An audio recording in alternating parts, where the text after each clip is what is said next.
ప్రయత్నం చేస్తున్నారు. నిన్న మొన్న మీరు చూశారు, ఏదైతే జన్ ధన్ ప్రోగ్రాం ద్వారా అందరికీ బ్యాంక్ అకౌంట్ రావాలి, ఈ బ్యాంక్ అకౌంట్లు వస్తే వినూత్నమైన సరళిలో రాబోయే రోజుల్లో ఇంక్లూజివ్ ఫైనాన్షియల్ ఏదైతే ఉందో ఈ యొక్క ప్రతి ఒక్కరికి బ్యాంక్ అకౌంట్ ద్వారా వారికి మంచి జరగాలని చెప్పి ఆలోచించారు.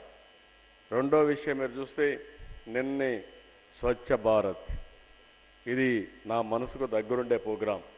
నేను ఎప్పుడు కూడా ఒకటే చెప్పేవాడిని, మన వాతావరణం బాగుండి అదే మరిగా పౌష్టికాహారం తినగలిగి పరిశుభ్రమైన వాతావరణాన్ని క్రియేట్ చేసుకోగలిగితే మనకుండే జబ్బులన్నీ కూడా చాలా వరకు వచ్చే అంటువ్యాధులు పోతాయి, ఆరోగ్యం మెరుగవుతుంది, దానివల్ల ఇన్వెస్ట్మెంట్ వస్తుంది, చాలా సమస్యల పరిష్కారం అవుతాయి. మనందరం కూడా అందుకని ఆలోచించాను, రాబోయే రోజుల్లో ముఖ్యమైన కార్యక్రమాలు ఏ కార్యక్రమం పెట్టినా అది విజయవాడ నుంచే ప్రారంభించాల్సిన అవసరం ఉంది.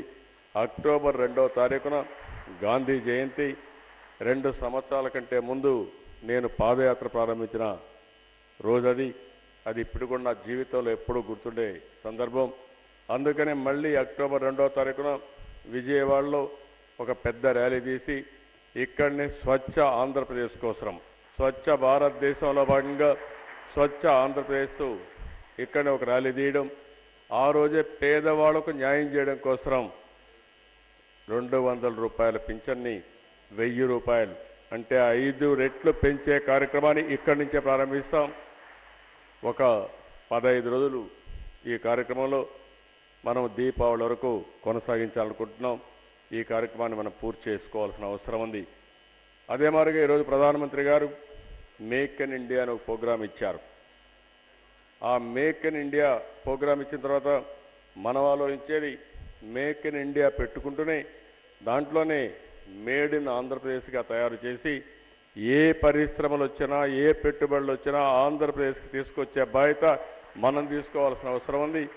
అలాంటి చేయగలిగితే ఉపాధి వస్తుంది, ఆదాయం పెరుగుతుంది, మన సమస్యలు కొంతవరకైనా పరిష్కారం అయ్యే అవకాశం ఉంది.